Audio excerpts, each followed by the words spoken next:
మనందరం దేవునిని ఆరాధించుకోగలిగాం. ఆరాధన మన వైపు నుంచి అయితే వెళ్ళింది. మరి పరలోకము నుండి దేవుడు కూడా చూసి ఆనందించి స్పందిస్తే మనం దీవించబడతాం. నిజమైన ఆరాధన దీవించబడకుండా ఉండదు, గుర్తించబడకుండా ఉండదు. దేవుడు ఆరాధనను చూచే దేవుడు, తూచే దేవుడు, సాక్ష్యమిచ్చే దేవుడు. బైబిల్లో అనేక ఉదాహరణలు మనం చదువుతాం. హేబెల్ విషయంలో అది శ్రేష్టమైన అర్పణ అని సాక్ష్యమిచ్చాడు. తర్వాత ఆయన పాదాల మీద అత్తరు పోసిన పాపాత్మురాలి మౌనమైన ఆరాధనకి సర్టిఫికేట్ ఇచ్చాడు. మగ్దలేనే మరియా యేసు ప్రభు వారు పునరుద్ధానుడై లేచిన తర్వాత ఆమె చేసిన ఆ ఆరాధన చర్యలు ఆయన అభినందించాడు. బైబిల్ గ్రంథంలో అనేక ఉదాహరణలు మనం చూస్తాం. అంత మాత్రమే కాదు, కొరింథీయులకు రాసిన పత్రికలో అసలు ఈ రొట్టె రసాలకు పెట్టిన పేరు ఏంటంటే ఆశీర్వచనపు పాత్ర, కప్ ఆఫ్ బ్లెస్సింగ్. ఆశీర్వచనపు పాత్రలో మరి మనం పాలు పంపులు పొందినప్పుడు తప్పకుండా ఆశీర్వాదం పొంది వెళ్ళాలి కదా. అట్టిది మనలో జరగట్లేదు అని అంటే ఎక్కడో తేడా కొడుతుంది, బెడుస్తుంది అని అర్థం. అది ఆశీర్వచనపు పాత్ర. కాబట్టి ప్రియులారా, ఆరాధన అంటే ఊరికే కాలక్షేపకరమైన కార్యక్రమంగా మనం ఎవరూ దాన్ని భావించకూడదు. అది మనం ఎరిగి ఉందాం. నమ్మి బాప్తీసం పొందకపోతే త్వరగా మీరు ఆ పని చేయండి. చాలా విచిత్రమైన సంగతి ఏంటంటే, మనకి ఏదైనా గవర్నమెంట్ వైపు నుంచి ఏదైనా అందాలి, రావాలి అని అంటే వాళ్ళ వైపు పని అయ్యేదాకా తిరుగుతారు. కానీ విచిత్రం ఏంటో తెలుసా? బాప్తిసం పొందాలి అన్న తపన చాలామందిలో లేదు, చచ్చిపోయింది. అది ఒకవేళ వెనక నుంచి ఎవరన్నా చెబుతున్నా పొందుదాం, చూద్దాం ఈసారి అని అంటున్నారు. కానీ ఆ సెగ వాళ్ళకి తగలటల్లా. ఏంటంటే సాతాను మనిషికి గుడ్డితనం కలగజేసినప్పుడు ఆత్మ సంబంధమైన విషయాల మీద దృష్టి ఉండదు. ఆత్మ సంబంధమైన విషయాల మీద దృష్టి లేని వాళ్ళు, ఆసక్తి లేని వాళ్ళకి గుడ్డితనం కళ్ళల్లో ఉంది అని అర్థం. వాళ్ళకి నిత్యమైన విషయాలు అర్థం కావు. అందుకనే గొల్లపల్లె జాన్ గారు అనే ఆయన ఆ పాట రాశారు. ప్రభు యేసు నా రక్షక, నొసగు కన్నులు నాకు నిరతము నే నిన్ను చూడ. అంటే నేను ఎల్లప్పుడూ నిన్ను చూసే కళ్ళు నాకు ఇవ్వు ప్రభువా అని. ప్రియులారా, మరి అట్టి మనస్సు మనం కలిగి జీవిద్దాం. ఇంకా ఆ గుడ్డితనం ఉన్నప్పుడు, మీకు ఆత్మీయంగా గుడ్డితనం ఉంది అనడానికి పరీక్ష ఏంటో తెలుసా? ఆత్మ సంబంధమైన విషయాలు మీకు ప్రాముఖ్యమైనవిగా కనపడవు. That is the only proof. ప్రార్థన కానీ, సహవాసం కానీ, సంఘం కానీ, ఆరాధన కానీ, పరిచర్య కానీ, సాక్ష్య జీవితం కానీ ఎవరికైతే ఇంట్రెస్ట్ ఉండదో వాళ్ళ కళ్ళకి గుడ్డితనం అలుముకున్నట్టు లెక్క. గుడ్డితనం కలిగి ఉన్న వాళ్ళు చూడలేరు. కాబట్టి అది ప్రమాదకరమైన స్థితి. ఎందుకంటే సాతానుడు ఒంటరిగా నరకానికి వెళ్ళలేక, సినిమాకి వెళ్ళేవాళ్ళు, మార్కెట్కి వెళ్ళేవాళ్ళు ఒంటరిగా ఎలాగ వెళ్ళరో, సాతానుడు కూడా ఒంటరిగా వెళ్ళలేక వెళ్తా కొంతమందిని తీసుకొని వెళ్ళాలని కోరుకుంటూ ఉన్నాడు. వాళ్ళల్లో నువ్వు కూడా ఉంటే ఇంకెవరు చేసేదేం లేదు. కాబట్టి తప్పకుండా వాడితో ఉండకుండా చూసుకోవాలి. నిజానికి నరకాన్ని దేవుడు మనుషుల కొరకు చేయలే. ఎవరి కొరకు చేశాడు? అపవాదికిని వాని దూతలకు చేశాడు. ఆ సాతాను గుడ్డితనాన్ని అనుభవించినప్పుడు అది దాంట్లోనికి పాలు పంపులు మనం పొందుతాం. ఊరికే ఒక క్షణం ఆలోచించి మీ మట్టుకు మీరే తీర్మానించుకోండి. ఇప్పుడే యేసు ప్రభు రాకడొచ్చిన, మన పోకడ జరిగిన ఎంతమంది మనలో మళ్ళా నరకంలో కళ్ళు తెరుస్తారు? అది మీ మనస్సాక్షికే తెలుస్తుంది. ఆయన ఎందు విశ్వాసం ఉంచకపోతే, మార్పు లేకపోతే నువ్వు కళ్ళు తెరిసేది అక్కడే. ఇంకా విచిత్రమైన సంగతి చెప్పనా? మందిరానికి రాకుండా, మారు మనసు పొందకుండా నరకానికి వెళ్ళే వాళ్ళకేమో 100 రూపాయల నరకం ఉంటే, మందిరానికి వచ్చి మారు మనసు పొందకుండా ఉన్న వాళ్ళకి 1,00,000 రూపాయల నరకం ఉంటుంది. అసలు యేసుప్రభు మాట వినకుండా, ఆయన గురించిన వార్త తెలియకుండా వాళ్ళు కూడా నరకానికి వెళ్తారు. తెలియక వాళ్ళకి తక్కువ ఉంటుంది. కానీ దేవుని సన్నిధికి వచ్చి మాటలు వింటూ కూడా నరకంలో పడిన వాళ్ళకి అంతకంటే ఎక్కువ ఉంటుంది. కాబట్టి ఈ విషయాలు తీవ్రమైనవిగా మనం తీసుకోవాలని ప్రభు పేరిట నమ్మని వారికి నేను తెలియచేస్తూ, ఆ ప్రకారం మీరు ప్రభు యొక్క మార్గాల్లో నడుచుకోవాలని ఒక దేవుని దాసునిగా హెచ్చరిస్తూ ఉన్నాను. ఎఫెసీయులకు రాసిన పత్రిక 5వ అధ్యాయం 15వ వచనం నుండి 17వ వచనం వరకు చదువుదాం. ఎఫెసీ పత్రిక 5వ అధ్యాయము 15వ వచనం నుండి 17 వరకు నేను చదువుతాను. దినములు చెడ్డవి గనుక మీరు సమయమును పోనీయక సద్వినియోగము చేసుకొనుచు అజ్ఞానుల వలె కాక జ్ఞానుల వలె నడుచుకొనున్నట్లు జాగ్రత్తగా చూచుకొనుడి. ఇందు నిమిత్తము మీరు అవివేకులు కాక ప్రభువు యొక్క చిత్తమేమిటో గ్రహించుకొనుడి. ప్రియులారా, 2 వారాల క్రితం నేను మీ ముందు సమయంతో మన సంబంధాన్ని గురించి నేను కొన్ని మాటలు పంచుకోవటం జరిగింది. దాని కొనసాగింపే ఈరోజు నేను మీ ముందు పెట్టబోతున్న 2వ భాగం, సమయంతో మన సంబంధం. సమయం అనేది అసలు దేవుడు ఎందుకు ఏర్పాటు చేశాడు అని మనం చూస్తే దానికి కొన్ని కారణాలు నేను వ్యక్తిగతంగా ఆలోచించుకున్నప్పుడు నాకు కనబడ్డాయి. ఆ కారణాలు ఏంటంటే, 1, God is eternal, man is temporary. దేవుడు నిత్యుడు, మనిషి ఆయన అనిత్యుడు అని మనిషి తెలుసుకోవడానికి దేవుడు సమయాన్ని ఏర్పాటు చేశాడు. అది మొదటి కారణం. 2వ కారణం ఏంటంటే, మనిషిని సృజించిన తర్వాత మనిషి పాపం చేస్తాడు అని దేవుడు ముందుగానే ఎరిగాడు. గమనించండి, ఈ తేడా అర్థం చేసుకోవాలి. దేవుని చిత్తము వేరు, దేవుని జ్ఞానం వేరు. చిత్తము జ్ఞానము వేరువేరు. జ్ఞానం అంటే ముందుగా తెలుసుకోవడం, చిత్తం అంటే ఆయన ఇష్టపడడం.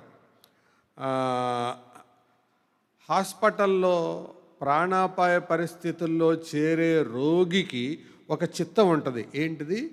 ఇందులో నుండి నేను బయటపడాలి. వైద్యం చేసే డాక్టర్కి కూడా ఒక ఇష్టం ఉంటుంది. ఇష్టం ఏముంటుంది? ఇతన్ని ఎలాగైనా ఆ అనారోగ్య స్థితిలో నుండి బయటపడేయాలి అని. కానీ అతని జ్ఞానం, సెన్స్ ఏం చెబుతుందంటే ఇతను బ్రతకడు అనేది చెప్తుంది. అలాగే దేవుడు కూడా మనుషులు అందరూ రక్షణ పొందాలి, ఇది ఆయన చిత్తం.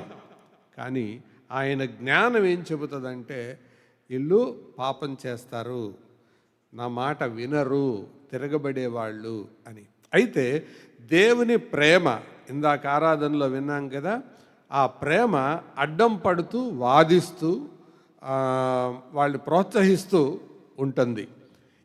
ఇదన్నమాట. కాబట్టి సమయాన్ని దేవుడు ఎందుకు చేశాడు అని అంటే, మనం అశాశ్వతమైన వారమని, దేవుడు శాశ్వతమైన వాడని తెలుసుకోవడానికి. 2, మనం ఆ పాపము చేసి ఆ పాపములోనే యుగాయుగాలు ఉండి చచ్చిపోవడానికి, ఆ స్థితిలో ఉండడానికి దేవునికి ఇష్టం లేదు. మీకు అందుకనే తెలుసా, దేవుడు ఆదాము హవ్వలను చేసుకున్నప్పుడు ఎందుకు చేశాడు? వాళ్ళని సదాకాలం తనతో ఉండడం కొరకు చేశాడు. మరి తినవద్దన్న వృక్షఫలం తిన్న తర్వాత వాళ్ళని తోటలో నుండి ఏం చేశాడు? బయటికి గెంటేశాడు. గెంటేసిన తర్వాత జీవవృక్ష ఫలానికి చుట్టూ దేవదూతలు కెరూబుల్ని పెట్టాడు. ఎందుకు పెట్టాడు?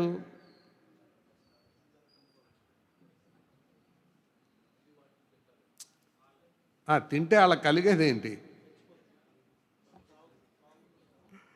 అదే మరి లెక్క.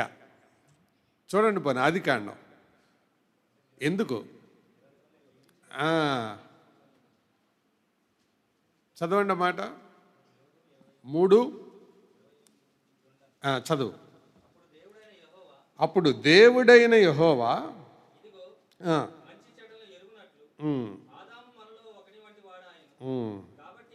కాబట్టి అతడు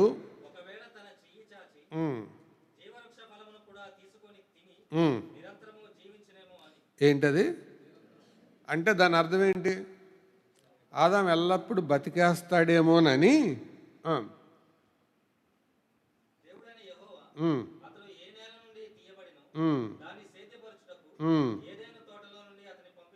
అంటే బయటకు పంపించాడు. ఎందుకు పంపాడు? అదే ప్రశ్న. అంటే అసలు మరి మనిషి ఎల్లకాలం జీవించాలనే దేవుని ఉద్దేశం కాదా?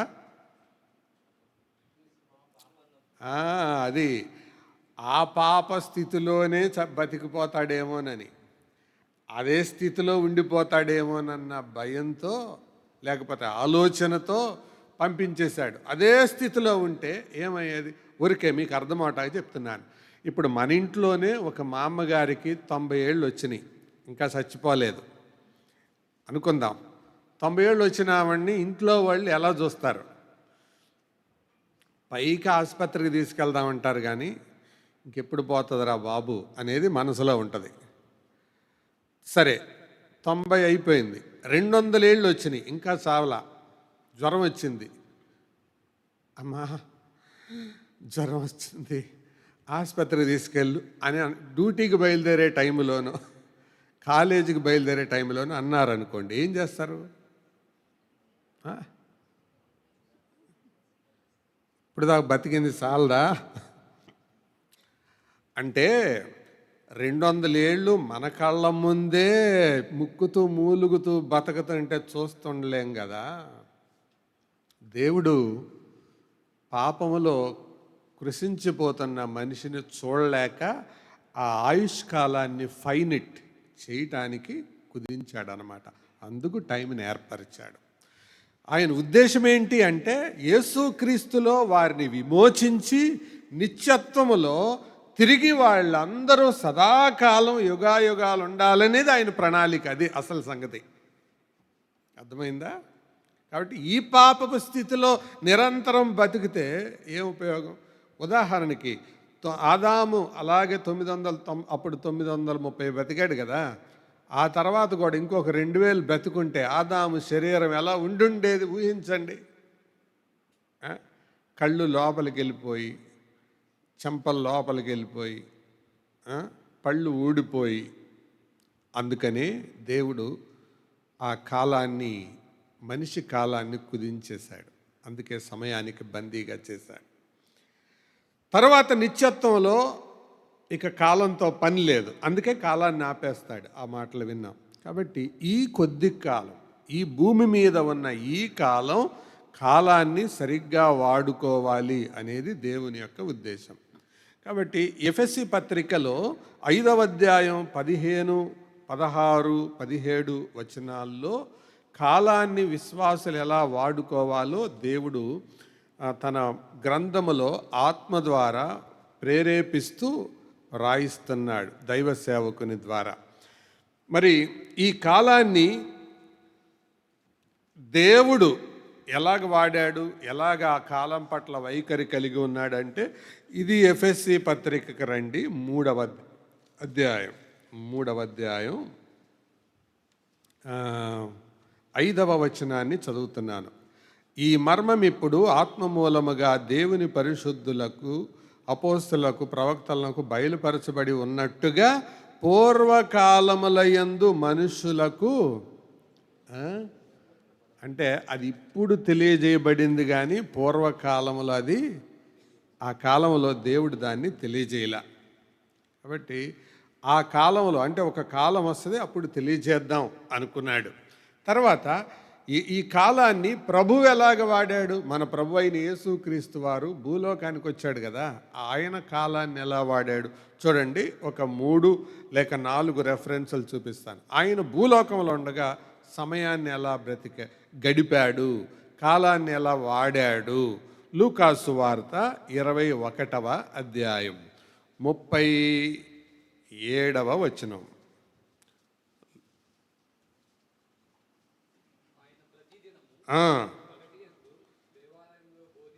ఆయన ప్రతి దినము పగటియందు దేవాలయములో బోధించుచు రాత్రివేళ ఒలీవల కొండకు వెళ్ళుచు ఎలా గడుపుతున్నాడు? ఇప్పుడు చదివిందే అడుగుతున్నాను.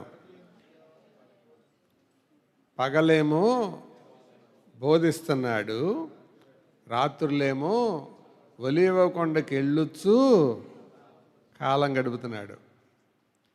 కాలానికి అతీతుడైన ఆయన భూలోకానికి వచ్చి కాలాన్ని ప్రీచింగ్ అండ్ ప్రేయింగ్.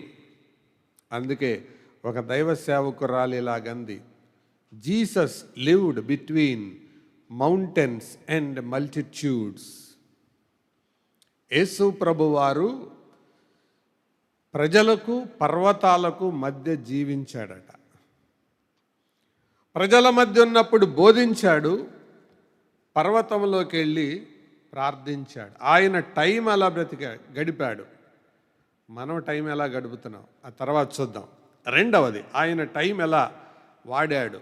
రెండవ మాట చెప్తాను. యోహాను సువార్త 3వ అధ్యాయం 22వ వచనం. యోహాను 3:22. అటు తర్వాత యేసు యూదయా దేశమునకు వచ్చి అక్కడ వారితో, ఎవరితో చెప్పండి? శిష్యులతో. ఆ శిష్యులు ఎవరు? తనకంటే తెలివి కలిగిన వాళ్ళ, తక్కువ వాళ్ళే. తనకంటే తెలివిమంతులు కారాళ్ళు, తనకంటే గొప్పవారు కాదు, కానీ వారితో కాలం గడుపుతున్నాడు.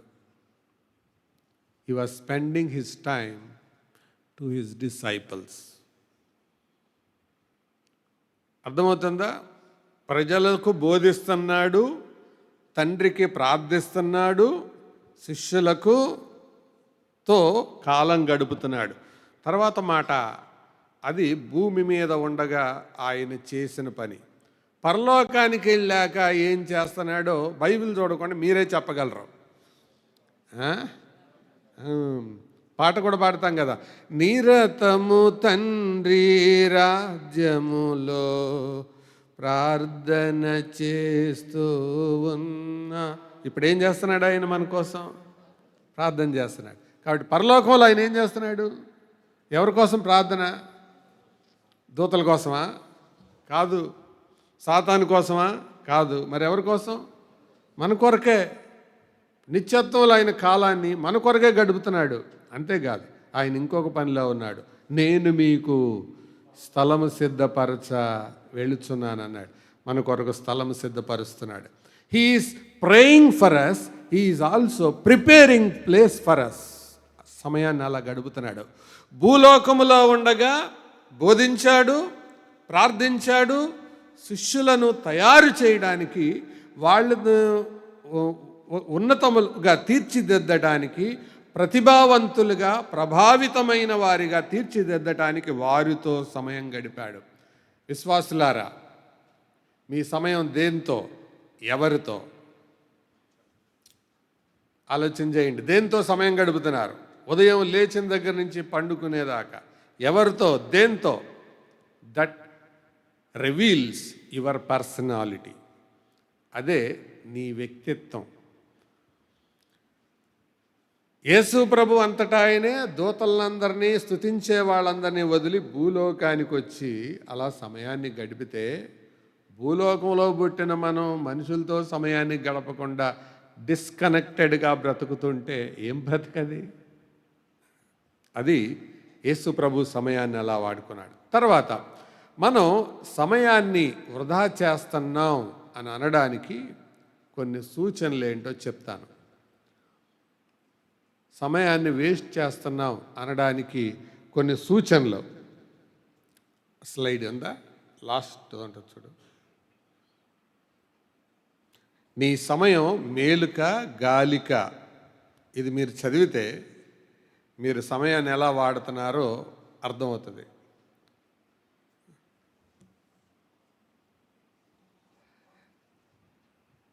నెక్స్ట్ చివరి స్లైడ్ చదవండి. నీ సమయం మేలుక గాలిక. దీన్ని బట్టి నువ్వే ఒక డెసిషన్కి రావచ్చు. మొదటి మాట ఏంటి? చదవండి. పరలోకంలో దేవుని ఎదుట మెప్పు పొందే పనులు నువ్వేమైనా చేసినవి ఉన్నాయా? అంటే ఇదిగోండి, నేను ఈ సమయాన్ని ఇలా వాడుకొని దేవుడి ముందు నిలబడ్డప్పుడు దేవుడు నాకు మెప్పిస్తాడు అనడానికి పనులు ఏమన్నా ఉన్నాయా ఈ టైంను వాడుకొని? రెండోది, దేవుని సంఘ క్షేమాభివృద్ధి కోసం నువ్వు చేసిన జ్ఞాపకార్థమైన పనులు ఏమన్నా ఉన్నాయా? గుర్తుండిపోయే పనులు.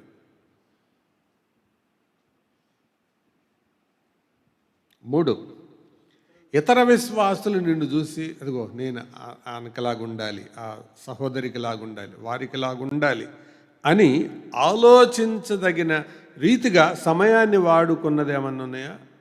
అలా లేకపోతే నీ సమయం గాలికి వెళ్ళిపోతుందని అర్థం. తర్వాత అది దేవుని కోణంలో. రెండవది కుటుంబ కోణం. చూడండి, మీ కుటుంబ క్షేమము కొరకు నీవు చేసిన పనులు ఏమన్నా ఉన్నాయా? ఎందుకు చేయట్లేదండి? ఉదయం ఫోన్ పట్టుకుంటే రాత్రి మిడ్నైట్ మినిస్ట్రీస్, మధ్యరాత్రి పరిచర్యలు 12 గంటల దాకా ఫోన్తోనే ఉంటానండి. మా ఇంటి మేలు కోసమే, వాళ్ళ కోసమే ఫోన్ చూస్తాను, ఫోన్ చేస్తాను అని అంటవా? రెండవది, నీ కుటుంబముతో గడిపిన సహవాస సంతోష సమయాలు ఏమైనా ఉన్నాయా? మూడవదిగా, నీ కుటుంబ నిత్యత్వ ప్రత్యక్షత కొరకు నీ వంతు బాధ్యత నువ్వేం చేశావు? నిత్యత్వంలో నీ కుటుంబం ఉండడం కొరకు నీ బాధ్యత, నీ వంతు బాధ్యత నువ్వేం చేశావు? వీటికి నీ దగ్గర జవాబు లేకపోతే నీ సమయం అంతా గాలికి వెళ్ళిపోతున్నట్టు లెక్క. మూడవది, ఇది ఫిజికల్ యాంగిల్.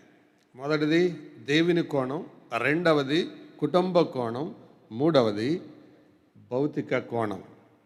నీ విద్య, ఉద్యోగము, నైపుణ్యత కొరకు నువ్వేం చేశావు? నీ సమయాన్ని వాడుకో నైపుణ్యత కొరకు. Skill is not attained easily. నైపుణ్యం అనేది ఊరికే రాదు, సమయం వెచ్చించాలి. చేసిన పని మళ్ళీ మళ్ళీ చేస్తే నైపుణ్యం పెరుగుతుంది. చేసిన పని అదే రీతిగా నువ్వు చేస్తున్నావంటే నీలో స్కిల్ లేదని అర్థం, నైపుణ్యం లేదని అర్థం.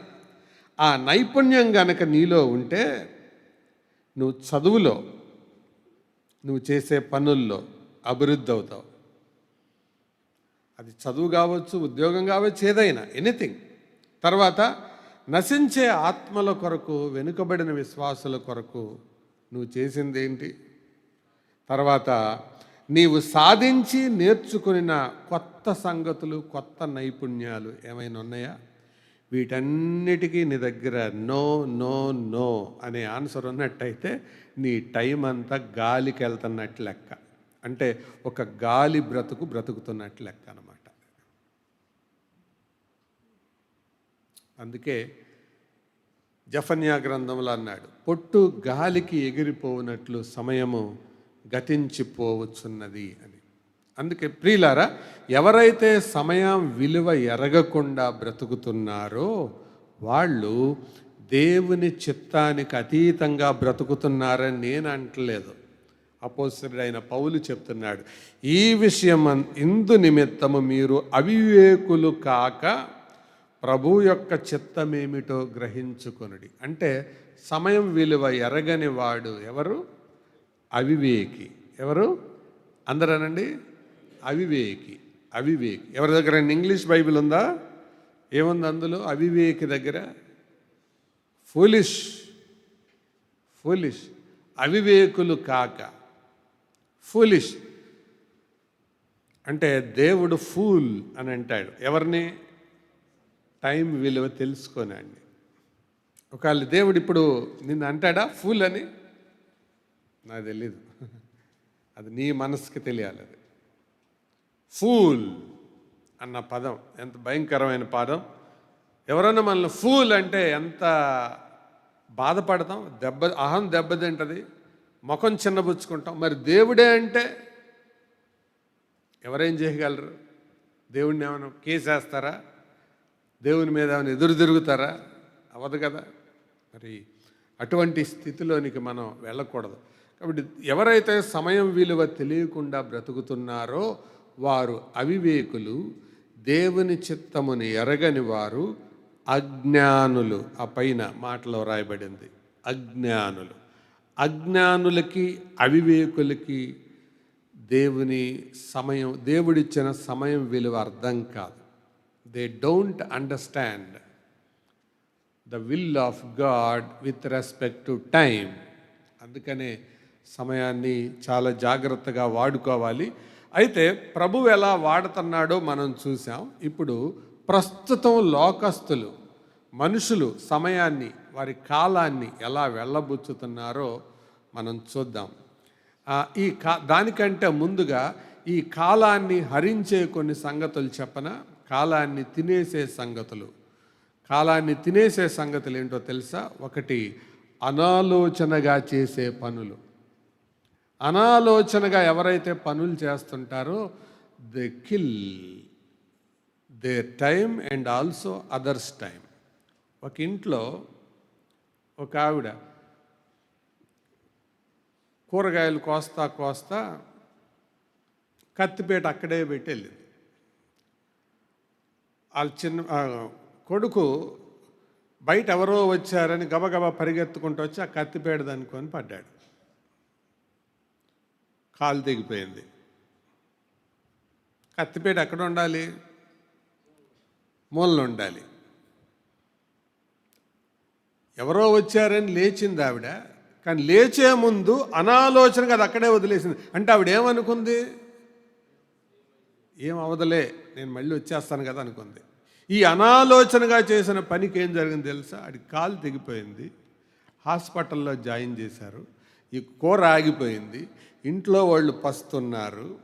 హాస్పిటల్కి తీసుకెళ్లారు, కట్టుకట్టారు, రక్తం పోయింది, ఆడు ఏడుస్తున్నాడు 4 రోజులు.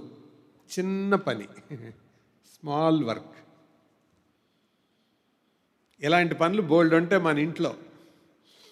బట్టలు కొడతా మర్చిపోయి సూది అక్కడే పెడతారు. చూసారు ఎప్పుడైనా? సూది అక్కడే పెట్టి లేచిపోతారు ఏదో పని మీద. అంటే అనాలోచనగా చేసే పనులు. చిన్న పనే అది, కానీ అది ఆవిడ గుచ్చుకుంటుంది. అది దీనివల్ల ఎంత టైం పోతుందో తెలుసా? అంతేకాదు, టీ తాగిన కప్పు చెప్పండి, ఖాళీ మీరే పూర్తి చేయండి. తాగేసి ఆ పక్కనే పెడతారు. అంటే వాళ్ళ ఉద్దేశం ఏంటి? ఇప్పుడెక్క తాగాం, తీద్దాంలే అనుకుంటారు. ఈ తీద్దాం అనుకునే లోపల ఇంకో పని తగులుతుంది. అది ఎవరికో చెయ్యి తగిలైనా పడుతుంది, లేకపోతే కాలు కిందన్నా పడుతుంది, అది గుచ్చుకుంటుంది. రెండోది, ఒకవేళ ఏమీ కాకపోయినా దాన్ని మళ్ళీ అందులో తాగిన తాలూకు అంతా మిగిలిపోయి ఎండిపోయి ఎప్పుడూ నీళ్లు పట్టేదానికంటే ఎక్కువ నీళ్లు పోయాలి. ఈ అంత టైం వేస్ట్ పనులు, అవివేకంగా అనాలోచనగా చేసే పనులు ఇవన్నీ. అజ్ఞానులు, అవివేకులు, దేవుని చిత్తం ఎరగని వారు. నేను కొంతమంది దైవ సేవకుల దగ్గర చూసి నేర్చుకున్నాను. నేను వారు ప్రవర్తించే విధానం. ఆయన ఏదో చదువుతున్నాడు, చదువుతూ ఉంటే నేను వెళ్ళి పలకరించాను. మాట్లాడుతూ ఎప్పుడొచ్చారు అన్నారు. మాట్లాడుతూ ఒక్క నిమిషం అన్నారు. వెళ్ళి దాన్ని సూట్ కేసులో పెట్టొచ్చాడు. అరే నాకు అనిపించింది తర్వాత పెట్టొచ్చు కదా అని. కానీ తర్వాత తెలిసింది ఏంటంటే ఆయన చెప్పారు, మేము టైమ్ స్టివర్డ్షిప్ గురించి విన్నప్పుడు ఏదైనా వస్తువు తర్వాత నీ కాలాన్ని హరించేసేలాగా ఉంటే ఆ వస్తువుని ఇమీడియట్గా అక్కడే దాని స్థానంలో పెట్టు. తర్వాత దానికోసం నువ్వు వెతుక్కునే అవకాశం ఉండదు.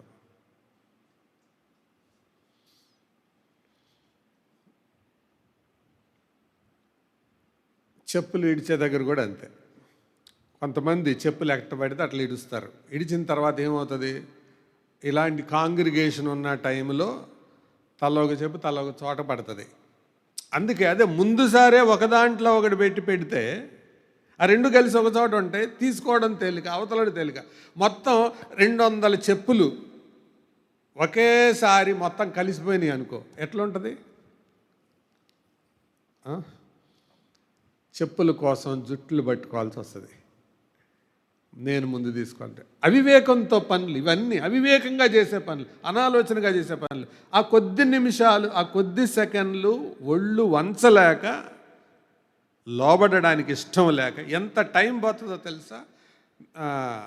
ఈ టైం మేనేజ్మెంట్లో ఒక శీర్షిక రాస్తూ అందులో చెప్పారు, మనిషి తన జీవిత కాలంలో 3 సంవత్సరాలు ఎతకటానికే సరిపోద్దంట. ఎతకడం అంటే ఏంటో తెలుసా? తాళాలు ఎక్కడ పెట్టానో ఎతకడం, తర్వాత పిన్నీసులు ఎక్కడ పెట్టామో ఎతకడం, డబ్బులు ఎక్కడ పెట్టామో ఎతకడం, మంగళసూత్రం ఎక్కడ పెట్టామో ఎతకడం, ఉంగరం ఎక్కడ పెట్టామో ఎతకడం. అంటే కారణం ఏంటంటే ఉండాల్సిన చోట ఉంచక అవివేకం, అజ్ఞానం. అది ఉండవలసిన స్థలంలో అది ఉంటే చేయక్కర్లేదు. ఈ చిన్న చిన్న విషయాల్లో కూడా మనం ఎదగకపోతే, తెలుసుకోకపోతే ఎంత టైం 3 ఏళ్ళు అంటే ఊరికి అనుకుందాం, ఒక 70 ఏళ్ళు మనిషి ఆయుష్ అనుకో, 3 ఏళ్ళు ఎతకటానికే పోతే ఏది అందులో 70 ఏళ్లలో 35 ఏళ్ళు నిద్రపోతావు నువ్వు. ఆ 35 ఏళ్ళే మిగిలింది. ఆ 35 ఏళ్లలో మిగిలిన దాంట్లో 3 ఏళ్ళు ఎతకటానికే పోతే అర్థమవుతుందా? అందుకని ఎప్పుడు పని అప్పుడే చెయ్యాలి. అది వస్తువుల విషయంలో. ఇది లేకపోతే సమయాన్ని నువ్వే కిల్ చేసుకోండి. అది ఎవరికి నష్టం కాదు. ఎక్కువ పర్యాయాలు నీకు నష్టం అవుతుంది, కొన్ని పర్యాయాలు ఇతరులకు కూడా నష్టం అవుతుంది. అందుకే పిల్లలకు కూడా చెప్తారు, ఏ రోజు పాఠం ఆ రోజు చదవాలి. చెప్పటం చాలా తేలిగ్గా ఉంటుంది, కానీ చదువుతారా వీళ్ళు? చదవరు. అసైన్మెంట్ వచ్చిందనుకోండి, అసైన్మెంటేగా అనుకుంటారు. యూనిట్ టెస్ట్ వచ్చిందనుకోండి, యూనిట్ టెస్టేగా, క్వార్టర్లీకి చదువుదాంలే అనుకుంటారు. సరే ఇప్పుడు ఎస్ఏలు వచ్చినాయి అనుకోండి, సరే క్వార్టర్లీయో ఎస్ఏను ఏదో దానికి చదువుదాంలే అనుకుంటారు. ఇది అయిపోయిన తర్వాత యాన్యువల్కి చదువుదాంలే అనుకుంటారు. యాన్యువల్ వచ్చిన తర్వాత ఇక నెల ఉందనగా కూడా రేపు చదువుదాం అనుకొని రేపు ఎగ్జామ్ అనగా ఈరోజు గుర్తొస్తుంది. ఇక అప్పుడు రాత్రిపూట ఇమీడియట్గా మమ్మీ టీ పెట్టు. సంవత్సరం అంతా ఏడవలేనాడు ఒక్క రాత్రిపూట టీ తాగేసి పుస్తకం అంతా లోపల ఇరికిస్తాడా? అజ్ఞానులు, బుద్ధిహీనులు, ఫూల్స్ అన్నమాట. అది కాబట్టి టైం వివేకంగా వాడుకోవడం తెలియాలి. చూడండి, మనుషులు దాన్ని ఎలా వాడుతున్నారు, సమయం విషయంలో మనుషులు ఎలా అజ్ఞానంగా ఉన్నారు. త్వరగా బైబిల్ చూద్దాం. లూకా సువార్త 12వ అధ్యాయం 56వ వచనం. లూకా 12:56.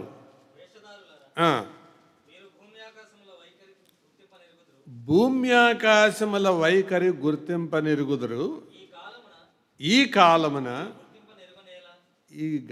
మీరు గుర్తింపనిరగనేలా అంటే ఇదే మాట మత్తయిలో కూడా రాశాడు. అయితే దీని అర్థం ఏంటంటే యేసు ప్రభు చెప్తున్న ఉద్దేశం ఏంటంటే ఆకాశాన్ని చూసి మబ్బు పట్టింది వర్షం వస్తుంది అని మీరు కాలాన్ని బట్టి చెప్తున్నారు కదా. మరి నా రాకడ సంగతి మీరు ఎందుకు ఆలోచించట్లేదు ఈ పరిస్థితులు చూసినప్పుడు?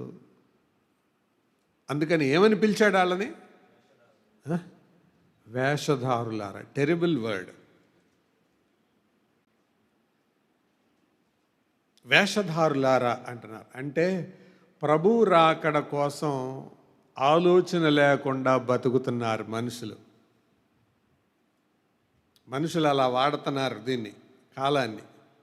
They don't have thought of the lords coming. అందుకే పాడుకున్నాం, వస్తానని చెప్పిన యేసు రాకమానున. ఆలోచించి చెప్పండి, ప్రభు మనం అనుకుంటే వస్తాడా, అనుకోపోయినా వస్తాడా? నువ్వు అనుకున్నా వస్తాడు, అనుకోపోయినా వస్తాడు. తెలుసుకుంటే మేలుకుంటే నీకు మేలు, మేలుకున్న వారికి మేలు, లేకపోతే లేదు. తప్పకుండా వస్తాడు ఆయన. మనుషులు కాలాన్ని ఎరగలేకపోతున్నారు. భూమి ఆకాశాల వైఖరి తెలుస్తుంది. వర్షం పడేది, వర్షం పడతాం, మబ్బు పడతంటే బట్టలు తీసి ఇంట్లో పెట్టాలని, బయట ఎండు మిరపకాయలు తీసి లోపల సర్దాలని ఇవి తెలుస్తున్నాయి. కానీ ఈ వాతావరణ పరిస్థితులు, లోకంలో జరిగే పరిస్థితులు ఇవన్నీ చూస్తే కూడా యేసు ప్రభు వస్తాడు అన్న థాట్ రావడల్లా, ఆలోచన రావడల్లా. ఇది మొదటిది. రెండవది, మరికొంతమంది సమయాన్ని ఎలా గడుపుతారో తెలుసా? కాలాన్ని. అపోస్తల కార్యములు 17వ అధ్యాయం, యాక్ట్స్ 17:21. అపోస్తల కార్యాలు 17:21. ఏథెన్స్ వారందరూ ఏదో ఒక కొత్త సంగతి చెప్పుటయందును వినుటయందును మాత్రమే కాక మాత్రమే తమ కాలము గడుపుచుండువారు. ఇదొక రకం. రాకడను గురించి ఎరగని రకం ఒకటి. ఇంకో రకం ఏంటి? కొత్త సంగతి చెప్పడం, వినడం. కొత్త సంగతి చెప్పడం, వినడం. మీరు కొంతమందిని చూడండి, వాట్సాప్లో, ట్విట్టర్లో ఎక్కువ ఉంటారు. ఎందుకు? ఏదో కొత్త సంగతి, ఏదో కొత్త సంగతి. జాగ్రత్త. నీ కొత్త సంగతి నేర్చుకోవడం తప్పు కాదు, కానీ కొత్త సంగతిని మెయిన్ టైం టేబుల్తో దాన్ని సెట్ చేసుకోకుండా నేర్చుకోవడం తప్పు. అది నేను చెప్పేది. నీట్ పరీక్షకి వెళ్తున్నావు, నీట్ పరీక్షకి బయలుదేరావు. అంతలోకే నీ ఫోన్లో ఒక పాపప్ మెసేజ్ వచ్చింది. ఏమని? విజయవాడలో భూకంపం అని. ఇప్పుడు అది కూర్చొని ఎక్కడొచ్చింది, రెక్టార్ స్కేల్లో తీవ్రత ఎంత, ఎంతమంది చనిపోయారు, అది చూస్తావా? నీట్ పరీక్ష మీద దృష్టి కలిగి ఉంటావా?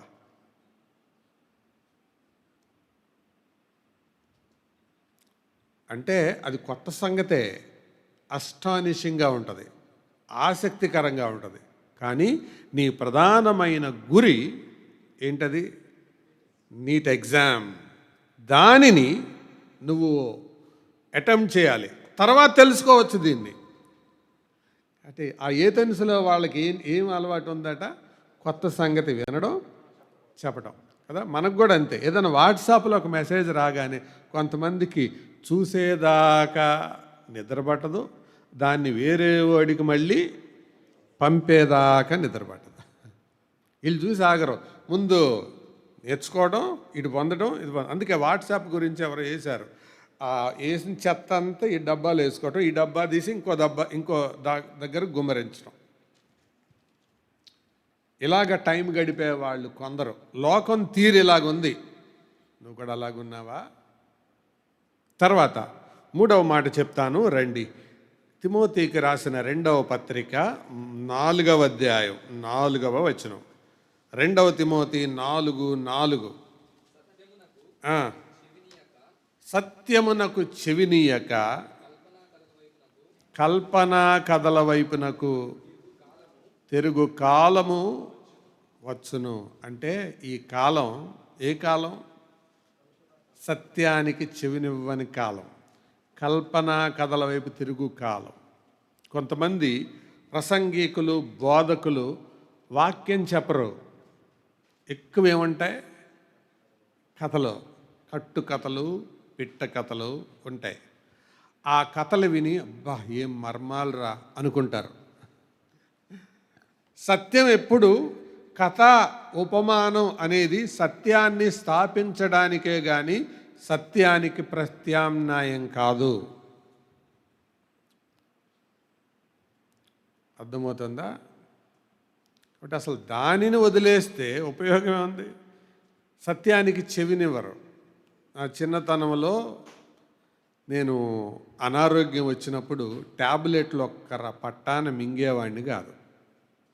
అందుకని మా అమ్మ నాన్న నాకు చక్కెర కేళి ఇష్టం అని చెప్పి ఆ చక్కెర కేళి మధ్యలో ట్యాబ్లెట్ పెట్టి దాన్ని పెట్టి, సరే ట్యాబ్లెట్ వేసుకోపోయావు, ఇది తినని తినిపించేవాళ్ళు. మనం ఏంటి అంతకంటే ఎక్కువ వెలిగిన వాళ్ళం కదా. అక్కడ దాకా తిని ట్యాబ్లెట్ ఎక్కడ పెట్టారో అక్కడ దాని చుట్టూ తినేవాడు. వాళ్ళ ఉద్దేశం ఏంటి? ట్యాబ్లెట్ లోపలికి పంపించాలని. కానీ మన టేస్ట్ ఏంటి? ట్యాబ్లెట్ తప్ప అంతే తినాలని. ఒక కథ కానీ ఒక ఉపమానం కానీ ఎందుకు చెప్తారు? సత్యాన్ని స్థాపించడానికి చెప్తారు. అసలు అది మిగలకుండా, అది ఎక్కకుండా అదే మిగిలితే ఏం ప్రయోజనం? జోషి గారు ఒక ఊరు వెళ్ళారట, రేడియోలో వాక్యం చెప్పే ఆయన. మీటింగ్ అయిపోయింది. ఆ భోజనం పెట్టేటప్పుడు ఒక సిస్టర్, అన్నయ్య గారు మీరు పోయినసారి వచ్చినప్పుడు చాలా మంచి వాక్యం చెప్పారు అన్నయ్య గారు, అసలు మర్చిపోలేకపోతున్నాము అని అందంట ఆవిడ. అమ్మ మేము సేవకులం కదా, ఆయా స్థలాలకు వెళ్తుంటాం, వాక్యం చెబుతాం. ఏం చెప్పానమ్మా అని అంట. అదే అన్నయ్య గారు మర్చిపోయిన 5 ఏళ్ళు అయింది కదా, కానీ అసలు చాలా మంచి వాక్యం చెప్పారు అన్నయ్య గారు, అస్సలు మర్చిపోలేకపోయా. అదే అమ్మ ఒక మాట అన్నా చెప్పు అన్నాను. లేదు అన్నయ్య గారు మీరు చాలా మంచి మాట చెప్పారు కానీ ఏదో గుర్తులేదు అన్నయ్య గారు అందంట. ఆయన కోపం వచ్చి అమ్మ ఒక్క మాట కూడా గుర్తులేదా అందంట. గుర్తు వస్తుంది అన్నయ్య గారు మీరు భోజనం చేయండి అందంట. ఆడు చేయి గడుక్కునేటప్పుడు చెప్పి గుర్తొచ్చింది అన్నయ్య గారు అందంట. ఏంటమ్మా మాట అంటే కోడి పెట్ట గుడ్డు పెట్టిందని చెప్పారు అన్నయ్య గారు అందంట. అప్పుడు ఆయన కోపం వచ్చి చేయి గడుక్కొని లేచి, వాక్యం చెప్పటానికి ఏదో ఒక ఉపమానం చెప్పి ఉంటాను, అసలు మీకు వాక్యం అంతా వెళ్ళిపోయింది, ఏది మిగిలింది? కథ మిగిలిపోయింది. కోడి పెట్ట గుడ్డు పెట్టక కోడి పుంజు గుడ్డు పెట్టుద్దా అన్నాడు. అంటే మనుషులకి ఇలాంటి కథలు ఎంత ఆసక్తిగా ఉంటాయో. ఇప్పుడు కూడా ఈ కథలు చెప్పేటప్పుడు ఎంత జాగ్రత్తగా వింటున్నారు చూడండి మీరు. చూసారా? అది మనిషి సైకాలజీ. కానీ దీన్ని ఎందుకు చెప్తారు? సత్యాన్ని స్థాపించటానికి. అంతేగాని ఈ సత్యాన్ని స్థాపించటమే లేకపోతే కథల వల్ల ఉపయోగం ఏముంది? ఒక నీతి కథ అని చెబుతారు. ఆ నీతి కథ ఉద్దేశం ఏంటి? అందులో ఒక నీతి చెప్పడానికి. మిత్రలాభము మిత్రభేదము అనే కథలు ఉన్నాయి, చెన్నై సూరి రాసినవి. తెలుగులో టెక్స్ట్ బుక్లో ఉంచుతారు వాటిని. ఎందుకు పెడతారు? అందులో ఒక నీతి చెప్పడానికి. అలాగే మనుషులు అచ్చం కథల వైపే తిరుగుతున్నారు, సత్యానికి చెవినివ్వడల్లా. ఇది ప్రస్తుత తరం కాలాన్ని అలా గడుపుతున్నారు. తర్వాత ఇలాంటి కాలం అది. యోధాపత్రిక 1వ అధ్యాయం 17వ వచనానికి రండి. యోధాపత్రిక 17వ వచనం.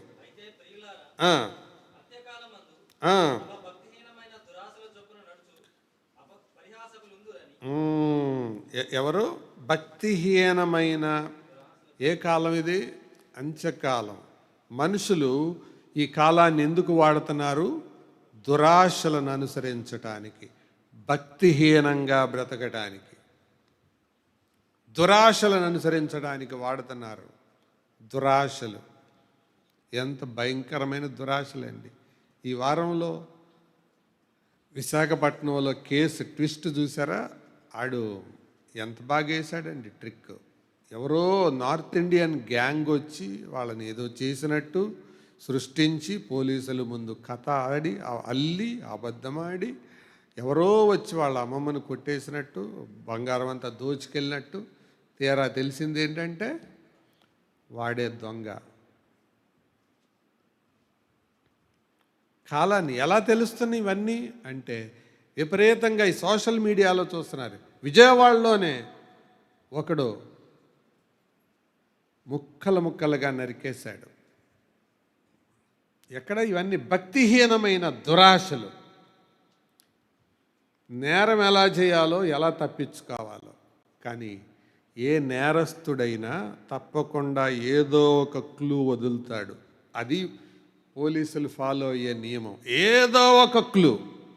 చాలా జాగ్రత్తగా ఉన్నాను అనుకొని ఆ అతి జాగ్రత్తలోనో అజాగ్రత్తలోనో ఏదో ఒక క్లూ అంటే ఏంటి, ఆధారాన్ని వదిలిపెడతాడు, దొరికిపోతారు.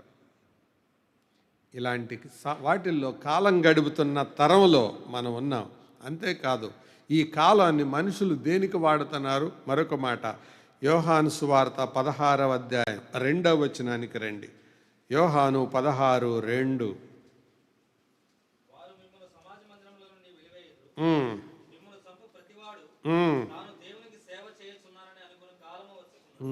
నిన్ను చంపే ప్రతివాడు ఏమనుకుంటాడు? దేవుని సేవ చేస్తున్నా అనుకుంటాడు. ప్రపంచంలో ఇప్పుడు ఇదే జరుగుతుంది. చంపేయడం జై శ్రీరామ్ అంటాం, చంపేయడం అల్లాహు అక్బర్ అంటాం.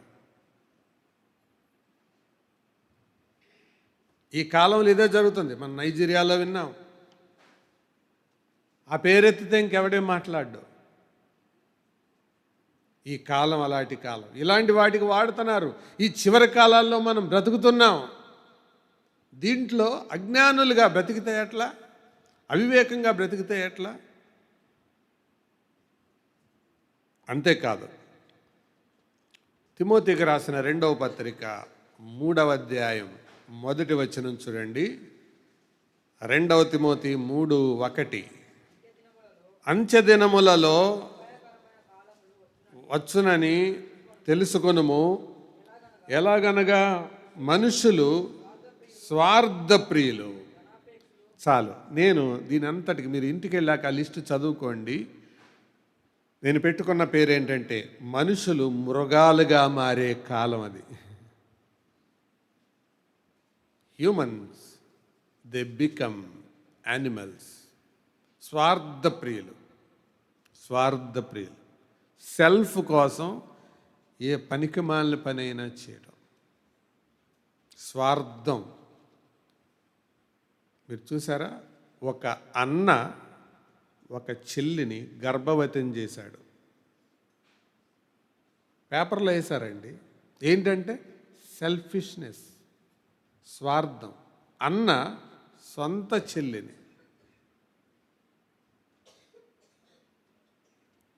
మృగాలనికి ఏమనాలి అని?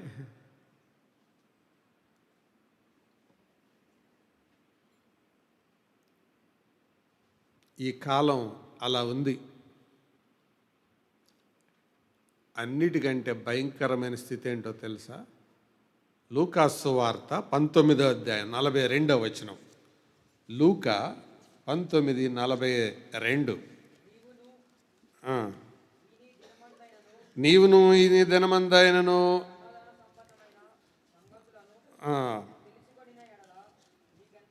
మేలు కానీ ఉన్నవి నిన్ను దర్శించిన కాలము నువ్వు ఎరుగకుంటివి. అంటే మనుషులు దేవుడు తమను దర్శించే కాలం ఎరగడల్లా. ఈ కాలం అలాంటిది. ఏం ఎరగట్లేదు? దేవుడు నన్ను దర్శిస్తున్నాడు, దేవుడు నాతో మాట్లాడుతున్నాడు, దేవుడు ఈ సూచనల ద్వారా నన్ను దర్శిస్తున్నాడు, ఈ బోధ ద్వారా నన్ను దర్శిస్తున్నాడు, ఆయన సన్నిధి ద్వారా నన్ను దర్శిస్తున్నాడు అన్న ఆలోచన రావట్లా మనుషులకి. ఏదో చర్చకు వచ్చాం, కూర్చున్నాం, విన్నాం, వెళ్ళిపోయాం. వచ్చినప్పుడు హాయ్, వెళ్ళేటప్పుడు బాయ్. దేవుడు నన్ను దర్శిస్తున్నాడు అన్న జ్ఞానమే లేకుండా అయిపోయింది. ప్రభునందు ప్రియులారా, ఆలోచన చేయండి. ఈ కాలంలో మనుషులు ఎలాగున్నారు, ఆ మనుషుల్లాగే మనం కూడా బ్రతుకుతున్నామా? మనం కూడా ఇటువంటి స్వభావం, లక్షణాలు కలిగి ఉన్నామా? అజ్ఞానంగా, అవివేకంగా, మృగాలుగా, ఆలోచన లేని వారిగా, దేవుడు దర్శించే కాలాన్ని ఎరగని వారిగా జీవిస్తున్నామా? అందుకే దేవుడు ఇదంతా జ్ఞాపకం చేసుకొని ఆయన విశ్వాసులుగా మన సమయాన్ని, మన కాలాన్ని ఎలా గడపాలో తన గ్రంథంలో రాశారు. అది విశ్వాసులుగా, దేవుని బిడ్డలుగా మన కాలాన్ని ఎలా బ్రతకాలి, ఎలా గడపాలి, ఊరికే లిస్ట్ మీ ముందు పెడతాను, మీరు ఊరికే నోట్ చేసుకోండి, లేదా తర్వాత గ్రూప్లో పెడతారు, దాన్ని చూడండి. దాన్ని నేను వివరించను. దేవుని బిడ్డలుగా కాలాన్ని ఎలా గడపాలి, ఊరికే చదవండి. కాలము సంకుచితమై ఉన్నది. ఇది ఎరగాలి. మన ముందున్న కాలం సంకుచితమై ఉన్నది, ఇది తెలుసుకోవాలి. కాలం లాంగ్గా లేదు. ఈ మాట మరి అక్కడ బాధ్యత కూడా ఉంటుంది. కాలము సంకుచితమైనది కాబట్టి ఏం చేయాలన్నాడు ఆ వచనం చూడండి. ఇక మీదట భార్యలు కలిగిన వారు ఏడ్చువారు ఏడవనట్టును,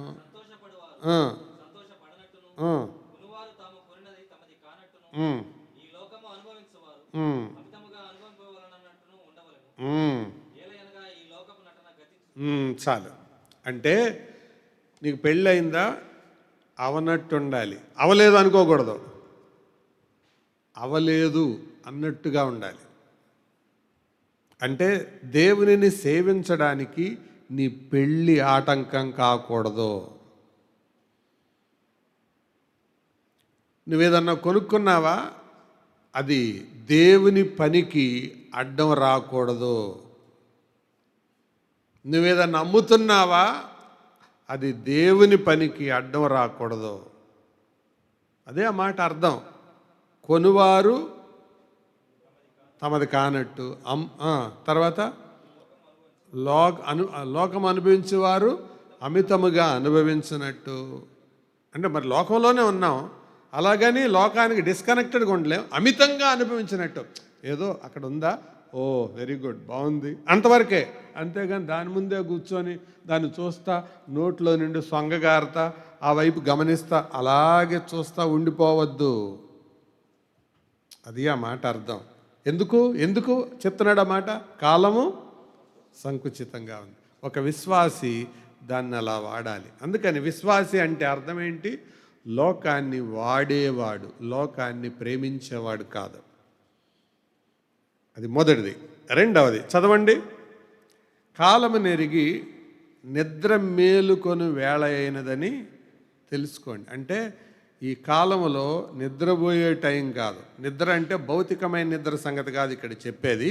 మెలకువతో ఉండాల్సిన టైము, అది మెలకువ. మొదటిది ఏం చెప్తుంది? మొదటి మాట, సమయం సంకుచితంగా ఉంది కాబట్టి నువ్వు ఏదైతే కొంటున్నావో, అమ్ముతున్నావో, కలిగి ఉన్నావో దాంతో టూ మచ్ అటాచ్మెంట్ పెంచుకోవద్దు. అత్యంత అవినాభావ సంబంధాన్ని పెంచుకోవద్దు.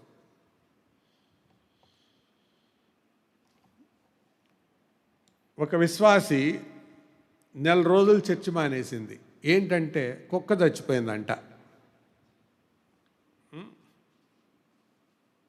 అంటే దాంతో ఎంత అటాచ్మెంట్ పెంచుకుంది ఆవిడ. ఇప్పుడు పరలోకంలో దేవుడు తీర్పు తీర్చేటప్పుడు ఏంటమ్మా నువ్వు మానేసి అంటే, అదే దేవా కుక్క చచ్చిపోయింది కదా అంటే దేవుడు ఏమంటాడు? కుక్క మొహం దానా అంటాడేమో, మరి నాకు తెలియదు.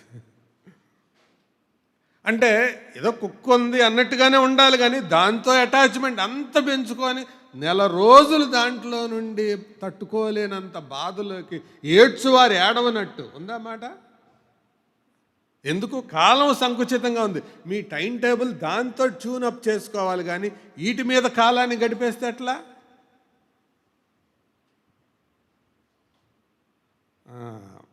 అలాగే కాలము నెరిగి నిద్ర మేలుకొని వేళ, అంటే ఇది మెలకువగా ఉండే టైం అనుకోవాలి.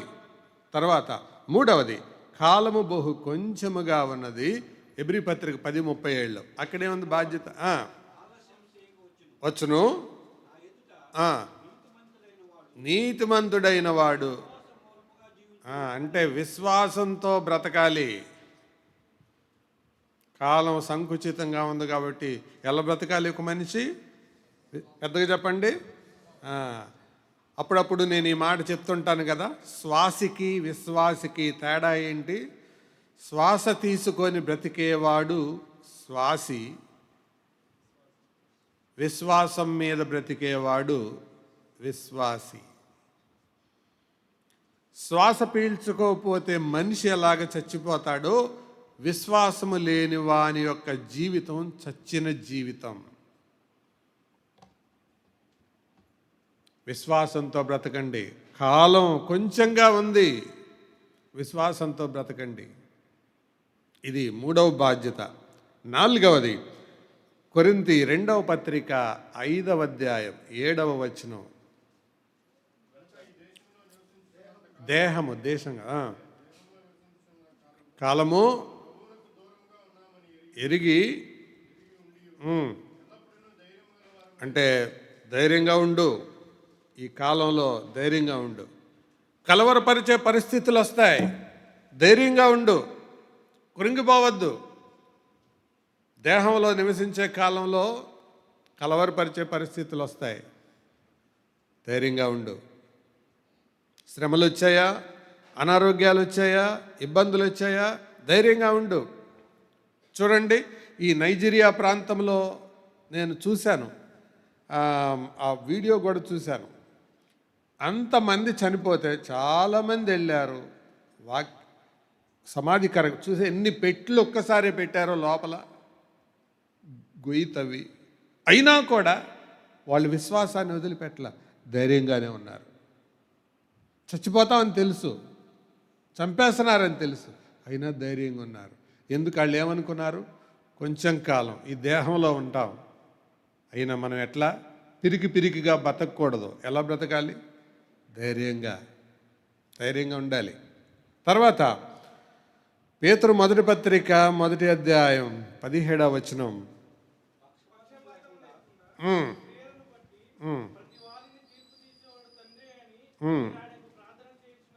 గనుక గమనించండి, పరదేశులై ఉన్నంత కాలము ధైర్యం ఉండండి, భయం ఉండండి. ఇందాక ధైర్యానికి ఇప్పుడు భయానికి తేడా ఏంటి చెప్పండి? ఇందాకేమో ధైర్యంగా ఉండండి అని చదివాం, ఇప్పుడేమో భయంతో గడుపుడు అంటున్నాడు. ఆయన పౌలండి, ఆయన పేతురండి అంటారా? అక్కడ చెప్పే ధైర్యమేమో పరిస్థితులలో, శ్రమలలో ధైర్యం. ఇక్కడ చెప్పే భయమేమో పాపాన్ని బట్టి, భయపడి పాపం చేయకుండా ఉండడం, భయపడి దేవునికి దగ్గరగా బతకడం. అది విశ్వాసి తన కాలాన్ని అలా వాడుకోవాలి. ఉందా మరి మనలో ఆ భయం ఉందా? పాపం చేయడానికి భయం ఉందా? అమ్మో, దేవుని ముందు లెక్క చెప్పాలి. ఒక్క చిన్న పని, దావీదు యుద్ధం జరుగుతుండగా పండుకున్నాడు, నిద్రపోయాడు. లేవగానే ఎదురుగా మిద్దె మీద నుంచి చూస్తే స్నానం చేస్తున్న ఒక స్త్రీ కనపడింది. జరిగింది ఎంతసేపు అండి అది? ఆ దృశ్యం ఒక 5 నిమిషాలు 10 నిమిషాలు చూస్తుంటాడు. దాని పర్యవసానం పిలిపించడం, పాపం చేయటం, ప్లాట్ వేయటం, వాళ్ళ భర్తను చంపించడం దాదాపు ఒక 2-3 రోజులు జరిగి ఉంటుంది కదా అది, ఆ ప్రాసెస్ అంతా. కానీ దానికి అనుభవించిన పర్యవసానం ఎంతకాలం? ఇదంతా అన్యమనస్కంగా చేసిన ఒక్క పని కాదు, ఎంత టైం కిల్ అయింది. సింహాసనానికి దూరంగా వెళ్ళిపోవాల్సి వచ్చిందా? కడుపును పుట్టిన కొడుకే తరిమేడా? ఎప్పుడొచ్చి మీద పడతారో తెలియని ప్రాణభయంతో బ్రతికాడా? ఎందుకు ఇదంతా? Just one unmindful act at certain time. ఒక ప్రత్యేకమైన సమయంలో అనాలోచనగా చేసిన ఒక్క పని. అందుకనే ప్రతి పని ఏకాగ్రతతో చేయాలి. ఆ భయం మనలో ఉండాలి. నేను పాపం చేస్తానేమో, దేవునికి అయిష్టుడిగా ఉంటానేమో, ఆ భయం ఉండాలి. తర్వాత 4వ అధ్యాయం పేతురు పత్రికలోనే 2వ వచనం.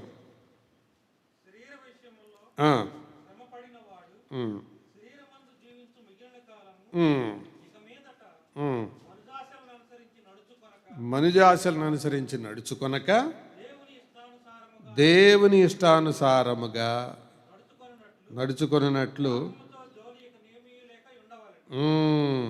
మిగిలిన కాలం ఎలాగా? దేవుని ఇష్టానుసారంగా నడుచుకోవాలి. ఈ మాట గమనిస్తున్నారా మీకు? కొంచెము కాలము, దేహములో ఉన్న కాలము, మిగిలిన కాలం, ఇవన్నీ మన కొరకు హెచ్చరికగా రాయబడ్డాయి. కొంచెము కాలం అంటే ఎంకరేజ్మెంట్, మిగిలిన కాలం అంటే ఏంటి? It's a warning. కొద్దిగా నీకు మిగిలింది. అవునా కాదా చెప్తాను చూడండి. మనం ఆయుష్ కాలం ఎప్పుడు వేసుకోవాలి? 70 మైనస్ నీ వయసు ఎంత ఇప్పుడు వేసుకో. 70. ఇది బైబిల్ లెక్క. అది ఒక పక్క ఉంది. మరొక ప్రక్క ఏంటో తెలుసా? ఎప్పుడు చనిపోతామో మనకు తెలియదు. బైబిల్ లెక్క ప్రకారం 70 సంవత్సరాలు. ఈ 70 లోపల మనం ఎప్పుడైనా చనిపోవచ్చు. అయితే ఈ కొంచెము కాలం దేవునికి ఇష్టానుసారంగా బ్రతుకుదాం. ఎందుకంటే శాశ్వత కాలం ఆయనతో ఉండాలంటే ఇది తప్పదు. ఇలా జీవిస్తే తిమోతికి రాసిన మొదటి పత్రిక 6:18 ప్రకారం నువ్వు రాబోవు కాలానికి మంచి పునాది వేసుకుంటావు. అప్పుడు పరలోకంలో మంచి పునాది వేసుకుంటావు. దాని కొరకు మరి ఈ కాలాన్ని నువ్వు దుర్వినియోగం చేస్తే జరిగేది ఏంటి? అది నెక్స్ట్. కాలాన్ని దుర్వినియోగం చేస్తే, కాలాన్ని అలా వాడుకోకపోతే ఏం జరుగుతుంది అంటే, దేవుడు ఒక కాలాన్ని నియమించాడు. అది విమర్శకాలం. ఏంటి చెప్పండి? విమర్శకాలం. విమర్శించడానికి ఒక కాలం పెట్టాడు ఆయన.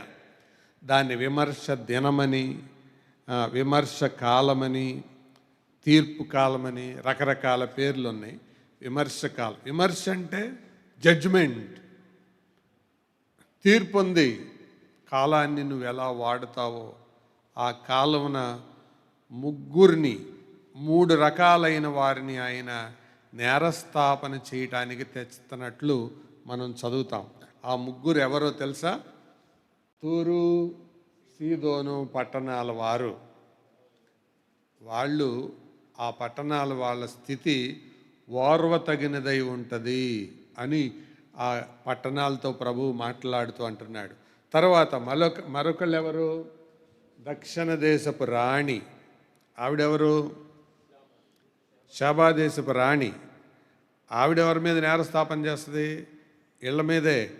నేను చాలా దూరం ప్రయాణం చేసి వచ్చాను, సమయం తీసుకొని వచ్చాను, మీకు దాని గురించిన ఆలోచన కానీ ఆ సమయం తీసుకోవాలని బుద్ధి కానీ మీకు పుట్టలేదా అని అంటుంది.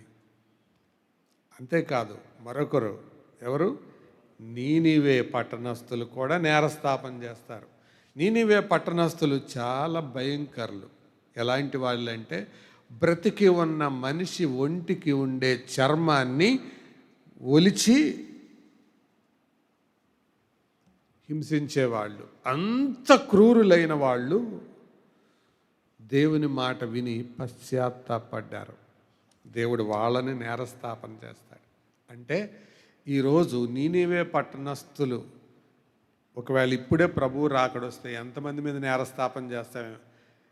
ఓ యెహోవా నిస్సీలో వాక్యం వింటున్న మొండితరమా, మీకంటే దుర్మార్గులం, మీరేం పాపాలు చేశారు? మేం చేసిన పాపాలకు ముందు మేం చేసిన పాపం శృతిమించిపోయింది. బతికున్న మనిషి యొక్క చర్మాలు ఒలిచిన వాళ్ళం మేము. కానీ దేవుని సేవకుడు వాక్యం చెబుతుండగా మా గుండెలు కరిగిపోయి బట్టలు తీసి గోని పట్ట కట్టుకొని 40 రోజులు పశువులతో సహా ఉపవాసం ఉన్నాం. బుద్ధి లేదు మీకు, జ్ఞానం లేదు, పశువుల్లాగే పెరిగారు. ఎన్ని ప్రసంగాలు విన్నారు మీరు, ఎన్ని మాటలు విన్నారు మీరు అని దేవుడు నీనివే పట్టణస్థులారా చూసుకోండి వాళ్ళని అంటాడు. అంటే వాళ్ళు వచ్చి ఒక్కొక్కరిని చొక్కా పట్టుకొని అడుగుతారు, జుట్టు పట్టుకొని అడుగుతారు, నాకు తెలియదు. మొత్తానికి నేరస్థాపన అయితే చేస్తారు. ఎంతమందిని పట్టుకుంటారు ఇక్కడ మరి నాకు తెలీదు. నువ్వు మారు మనసు పొందకపోతే ఆ జాబితాలోనే ఉన్నావు, దొరుకుతావు, అడ్డంగా దొరుకుతావు. శేబాదేశ ప్రాణి దొరుకుతావు, ఈ నీనివే పట్టణస్థులకి దొరుకుతావు, తూరు సీదోనాలకు కూడా దొరుకుతావు. వాళ్ళు నేరస్థాపన చేస్తారు. ఎందుకంటే దేవుడు అడగడు. ఇలాంటి తిరుగుబాటు బ్యాచ్ని, కఠినమైన బ్యాచ్కి ఆయన వాళ్ళ కోసం టైం ఎందుకు వేస్ట్ చేసుకుంటాడు? మీరు చూసుకోండి అంటాడు. వాళ్ళే లెక్క అడుగుతారు, వాళ్ళే నేరస్థాపన చేస్తారు. అంటే విచారించేదంతా వాళ్ళు, శిక్ష విధించేది దేవుడు. ఇదంతా కరెక్టేనా అంటే అక్కడ ఆన్సర్ ఉండదు. ఎందుకు? ఎదురుగా కనపడుతుంటాయి స్క్రీన్లో. ఇంకేం చెప్తాడు? చెప్పలేరు. తోసేయండి వీళ్ళని నిత్యాగ్నిగుండంలోనికి అంటాడు. నీ సమయాన్ని నువ్వు ఎలా వాడుతున్నావు, నీ కాలాన్ని నువ్వు ఎలా వాడుతున్నావు? దేవుని పరమైన విషయాల కొరకు నీకు ఆసక్తి లేకపోతే, సమయాన్ని వెచ్చించకపోతే, ఒక అజ్ఞానపు బ్రతుకు, దేవుని చిత్తానికి అతీతమైన బ్రతుకు, అవివేకమైన బ్రతుకు బ్రతుకుతున్నావని వాక్యం చెబుతుంది. అటువంటి వారికే ఇచ్చిన బిరుదు సిగ్గుమాలిన జనులు అని. షేమ్లెస్ నేషన్ అన్నాడు ఆయన. నేషన్ డజంట్ హ్యావ్ షేమ్ అన్నాడు. మరి మనం సమయాన్ని వివేకంగా వాడుకుందాం, సద్వినియోగం చేసుకుందాం, వీటి కొరకు ఖర్చు పెడదాం. ఎవరైనా మన సమయ పాలన చూసి ప్రభువుకు మెచ్చేలాగా ఉండాలి, ప్రభువుకు మహిమ తెచ్చేలాగా ఉండాలి, మరొకరు మాదిరి నేర్చుకోవాలి. ప్రియులారా, సమయాన్ని ఎలాగ మనం వాడుతున్నామా, ఖర్చు పెడుతున్నామా? దేవుడు సమయం విషయంలో చాలా పర్టికులర్గా ఉంటాడు. ఎందుకో తెలుసా? కాలములను సమయములను ఆయన తన స్వాధీనంలో పెట్టుకున్నాడు. ఆయన స్వాధీనంలో ఉన్నాయి. మన కాలుగతులు ఆయన వశంలో ఉన్నాయి. కాబట్టి ఆ కాలం విషయంలో మనం అశ్రద్ధగా ఉండకూడదు. నిజమైన విజేతలు తమ లక్ష్యాలను చేర్చలేని వాటికి దూరంగా బ్రతుకుతారు. Note that point. నిజమైన విజేతలు తమ లక్ష్యాలను చేరుకోలేని వాటికి, చేర్చలేని వాటికి దూరంగా ఉంటారు. ఆ మాట అర్థమైందా? ఒక అబ్బాయి నీట్లో ర్యాంక్ కొట్టాలని, అది అతని లక్ష్యం. కానీ వీడు పొద్దున్న లేస్తే సాయంత్రం దాకా వాట్సాప్లోనో, ట్విట్టర్లోనో, ఫేస్బుక్లోనో కొత్తది ఏదో వచ్చింది, వరిట్టయా కొత్త యాప్ ఒకటి వచ్చింది వాట్సాప్ స్థానంలో, వీటిల్లోనూ కాలం గడుపుతుంటాడు. ఇక సాధిస్తాడు వాడు. లక్ష్యమేమది. ఆ లక్ష్యం చేరడానికి ఇది ఆటంకం. మెడల్ పొందిన షటిల్ ప్లేయర్ ఆసియా కప్ కొట్టినప్పుడు ఆవిడ ఇలాగంది, అమ్మా మీ విజయాన్ని గురించి చెప్పండి అని అంటే, ప్రొద్దుటే మా నాన్న లేపి 4 గంటలకు లేపి కళ్ళ మీద నీళ్లు జల్లి బండి ఎక్కించుకొని తీసుకెళ్తుంటే, ఏంటి అసలు ఈ మనిషి తండ్రా కిరాతకుడా అని అనుకున్నాను. ఇంత కఠినంగా నా పట్ల వ్యవహరించాడు అని అనుకున్నాను. నా తోటి పిల్లలు దుప్పట్లో నిలువున తన్ని నిద్రపోతుంటే ఆ సమయంలో నేను చెమటలు కక్కాను.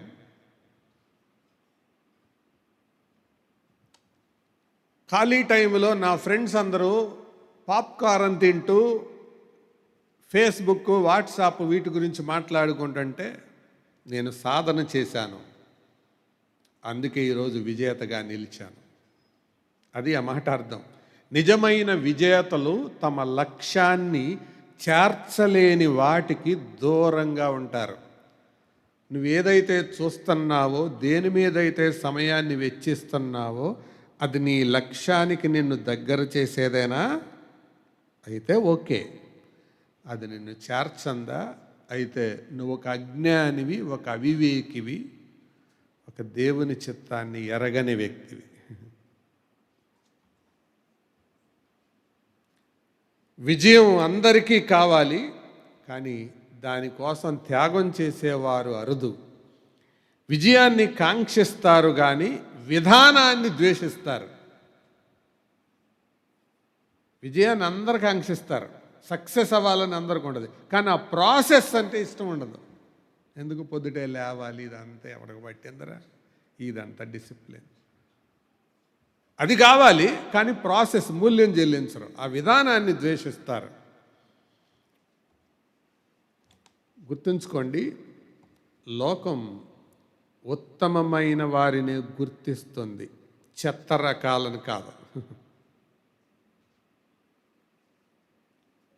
ఉత్తమమైన వారిని గుర్తిస్తుంది. ఆ ఉత్తమమైన వారంతా తమ సమయాన్ని సరిగ్గా వాడుకున్న వారే. యవనస్తులు, పిల్లల కొరకు ఈ మాటలు చెబుతున్నాను. విజేతలు ఒకే ఒక దానిపై గురి నిలుపుతారు. అనేకమైన పరధ్యానాలకు దూరంగా ఉంటారు. నీ కలలు సాకారమయ్యేదాని వెలకంటే, నీ కళ సాకారమయ్యే వెల, నీ కళ సాకారం అవ్వకుండా నువ్వు చెల్లించే వెల కంటే, నీ కళ సాకారం అవ్వడానికి నువ్వు చెల్లించే వెల, అది లెక్కలోది కాదు.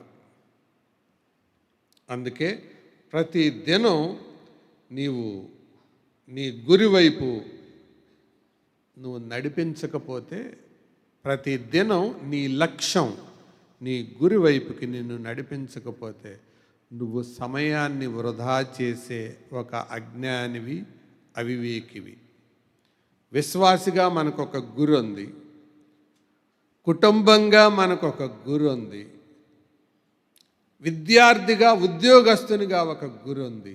ఆ గురి వైపు, లక్ష్యం వైపు మనం వెళ్ళకపోతే మనం అజ్ఞానులం, అవివేకులం. అందుకే ప్రభునందు ఆనందించదము అనే పాటలో మన గురి ఉన్నది దాని చేరుదము, మన పని ఉన్నది నెరవేర్చదము. గురి లేనివాడు బరి తెగించి బ్రతుకుతాడు. గురి లేనివాడు బరి తెగించి బ్రతుకుతాడు. గురి లేదు కదా, ఎటు పెడతాడు, బరి ఉండదు. గురి లేని వాడికి బరి ఉండదు, బరి తెగించి బ్రతుకుతాడు. గురి లేని వాడికి పరలోకములో విలువ ఉండదు. పౌలుకు ఒక గురి ఉంది, పేతురుకు ఒక గురి ఉంది, శిష్యులకు ఒక గురి ఉంది, ప్రభువుకు ఒక గురి ఉంది. నీకు నాకు ఒక గురి లేకపోతే జీవితాన్ని వృధా చేసుకున్న వారి మొత్తం. దాన్ని వాడుకోవడానికి దేవుడు సమయాన్ని ఇచ్చాడు. ఆ సమయాన్ని వివేకంగా వాడదాం, సద్వినియోగం చేసుకుందాం, ప్రభు మహిమ కొరకై జీవిద్దాం. తల వంచండి, ప్రార్థన చేద్దాం. మీ కళ్ళ ముందున్న గురి, మీ మనసులో ఉన్న గురి మిమ్మలను దేవుని వైపుకు,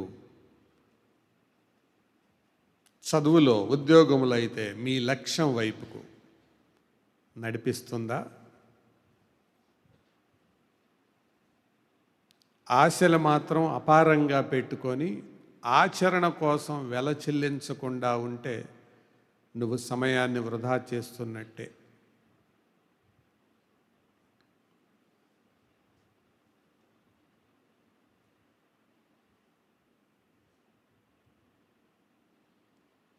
విశ్వాస జీవితంలో కూడా అంతే.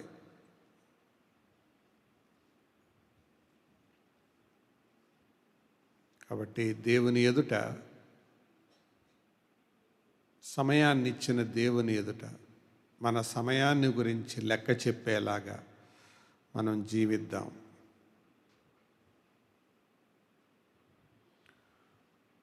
పరిశుద్ధుడైన తండ్రి, ఈ ఉదయకాలం మా ఎదుటికి తీసుకొచ్చిన లేఖన సత్యాలను బట్టి వందనాలు చెల్లిస్తూ, ఈ లోకములో మేము జీవిస్తుండగా మీరిచ్చిన సమయాన్ని, మీరిచ్చిన ఆయుష్కాలాన్ని మేము గుర్తించి ఇది కొంచెమైనదని, ఇది అల్పమైనదని, ఈ కాలములో వివేకంగా వాడుకోవడం మాకు నేర్పించమని, అలాగూ వాడిన భక్తులు, మాకు ముందుగా వెళ్ళిన వాళ్ళు, బైబిల్లోని భక్తులు, చరిత్రలోని భక్తులు, మా ముందు తరాల వారు మాదిరిగా ఉండగా ఆ మాదిరిలో మేము కొనసాగునట్లు కృప పాలించమని. తిరిగి వెళ్తున్నాం. ఈ మాటలు మా జీవితాల్లో మార్పుకు కారణమవునట్లుగా సహాయం చేయమని యేసు ప్రభు ద్వారా వినయంతో వేడుకుంటున్నాము తండ్రి. ఆమేన్.